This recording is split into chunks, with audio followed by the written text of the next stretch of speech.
Hey, sports card collectors and investors. Hope everyone had a great week. We are to Friday now. It is Friday morning. We are almost to the weekend. Got a busy work day ahead, but excited to kind of wrap up this week. Did anybody catch the Raptors-Celtics game last night? The Raptors hit a game winner at the end. That was really the Raptors' season. If they didn't hit that shot, they would have been down 3-0 to the Celts, and I think that would have been a little bit too much to overcome.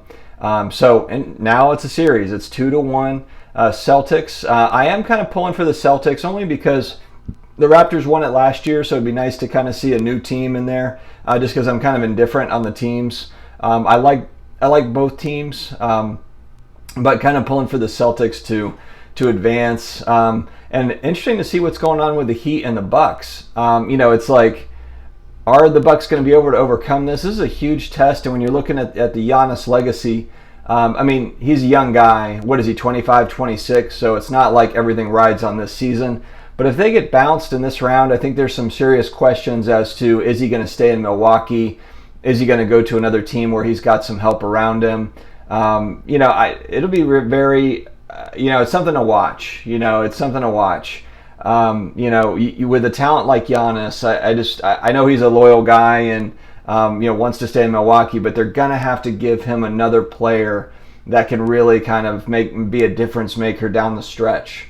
So anyway, guys, today we are talking about 5 sports cards that are on the move, that are trending up and down. I am using the Data Tool Card Ladder. It is not the end-all be-all, as I say in all my videos. There's Market Movers. Card Genie has a great app as well. I'm a paying customer of Card Ladder, and so this is not a buy now or sell now type information. This is literally just information I'm putting out into the universe. Do with it as you will, along with all your other research when it comes to sports cards. So with that, let's go ahead and jump right into it.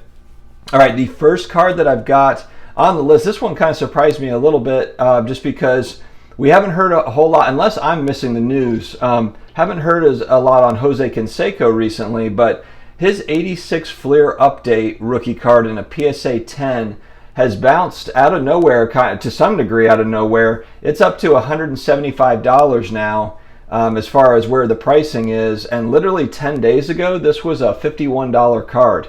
So I don't know, and granted, I say on this channel, I'm not a baseball expert, so maybe there's something, maybe it has to do with this set in particular. Maybe Jose Canseco's been in the news and I've just been missing it. But anyway, if you guys have any backstory on that, I would be interested to hear it, just because I was surprised to see this one kind of shoot up the way that it had. All right, next up we've got, with football season coming up, this one makes some sense to me, although, man, the 2019 Prism Silver DK Metcalf rookie raw. So with raw, you can kind of take it with a grain of salt because raw cards can be all over the place as far as pricing goes. Some raw copies look better than other raw copies, but regardless, this card has been selling raw in the $175 range, and 1 month ago it was a $47 card, $50 card, and so you see that kind of movement towards running backs and wide receivers for football cards, those skill players, and DK Metcalf is an exciting player on a really good Seattle team. He just balled out last year for the Seahawks as a rookie, which is fairly rare for rookie wide receivers to really make a huge impact in the NFL. It usually does take a couple seasons, sometimes 3 seasons, for them to really figure out route running and the schemes. So that's an interesting card to watch. DK Metcalf, was that a kind of a one-year wonder? Are teams going to figure out how to guard him, or is this is this player going to be a long-term answer? All right, next up we've got the 2017 Prism Silver Leonard Fournette rookie in a PSA 9. This, of course, has been spearheaded by the. I'm a huge New Orleans Saints fan, so it's the vaunted, the hated Tampa Bay Buccaneers, who are now even more loaded as a team. This is like a super team at this point. Not that Fournette is like unbelievable running back, but he's not a bad player. And this was one position where the Bucs really kind of needed a little bit more depth. They've got their starter, I can't think of his name right now, Ronald something. And Arians is saying that he's still the guy that's going to get the bulk of the carries, but I have a hard time believing that Leonard Fournette's not going to get some touches. He's just too, he's good. He is a good player. He's had some instances where, he's kind of he's been a little bit underwhelming, but he's also had some instances where he's been very, very good. So I'll be really interested to watch Leonard Fournette, how he does with the Bucs. But then, the other piece is Tom Brady in New England ran a passing attack. They weren't heavily reliant on the run. So this is more of just a change of pace type running game. This is not going to be the Bucs pounding the rock 40 times a game. This is going to be Tom Brady throwing it around everywhere and mixing in the run, mixing in draw plays and stuff like that. So the Fournette signing makes a lot of sense. As a Saints fan, I'm not happy about it. Look, Alvin Kamara, as of this morning, is still not signed yet. We need Kamara week 1 if we're going to have some sort of a chance against this Bucs team. I'm hoping that just without a training camp and without some of this offseason program stuff, that the Bucs just come out kind of lazy. But man, they're going to be tough to handle with all these weapons. They literally have. I don't know if Tom Brady's ever had so many weapons at his disposal in his 20-year career in New England. I don't think that he has. This is going to be a fun team to watch, even though obviously I'm rooting against the Bucs as a division rival. All right, next up, my all-time favorite football set, 1989 score, Troy Aikman, and a PSA 9. This is one where they're fairly common cards. The pop chart, I think there's 4,000 of them or something like that in that range. So this is not a rare card.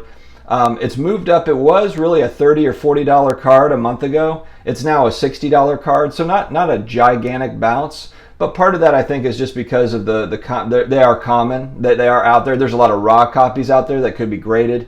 I don't know how many would get 9s or 10s for that matter. But the 10, I believe, on this card is about $500. So if you're just looking to get a hold of one of these Aikman rookies, the 89 score set is iconic for me, for football collectors, just because as a kid I could not afford it. It was expensive. It was $3 or $4 a pack, sometimes $5 a pack at the card shop. Could not find 89 score at the Walmart or it was Kmart back then. But they had cards at the gas stations and everything else. And 89 score was a more expensive find for football. So I like seeing this card. I do have a raw copy of it. I think I actually do have one graded PSA 9 copy of Troy Aikman. I could be wrong though. It might just be a raw copy, a couple of raw copies. But it's just an all-time great set. So if you're a collector more than anything, check out this set. If you're a football card collector, if you're new to football cards, go back and check out that 89 score football set. There's a lot of great rookies. Michael Irvin, Troy Aikman, Deion Sanders, among others. It's awesome. So check it out. It's just a great set. All right, the last card, again, a common card. It's the 1990 Topps Frank Thomas with the name on the front. And this is in a PSA 10, a fairly high pop report, but I'll be honest, with how many they printed in 1990 Topps, I thought there would be more. The pop right now for PSA 10 is sitting at 2,825 copies. And so now this card was trending right in that $76 range maybe 6 weeks ago, and now is up to about $100. So not a huge bump in price. I just like the look of the card. It's kind of an iconic baseball card. If you grew up in that era, the Big Hurt Frank Thomas, he was an absolute beast when he played, and so that's just kind of a fun card to own, I would think. And again, I thought, honestly, with how many they printed, I thought there would certainly be more than 2,800 copies of that PSA 10. And at that price point, if it's something that you just want to own, just to have a Frank Thomas rookie, that's that iconic looking card. It's one of the cards they've used for the Project 2020 cards, and it's just a cool card. So guys, what do you think of these? Do you own any of these cards? Are you looking for any of these? Have these been on your radar at all? I'm excited for football season coming up next week. We've got on Monday night, I believe I'm doing a live with Flipping Steve, another great YouTuber. We're going to do kind of an NBA preview, an NFL preview to the season and kind of our thoughts. I want to get Steve's thoughts on some things. And then I believe I'm also doing kind of another football-related one with Brad at the Comeback Card Investor next week. And then I have my fantasy football draft. So the nights are going to be busy next week for sure. If you have not subscribed yet, we have over 200 sports card investing, collectibles investing, personal finance related videos that we put up on this channel. And so, hey guys, jump on board. We are coming out with daily videos and we are excited to have you. Thanks for joining.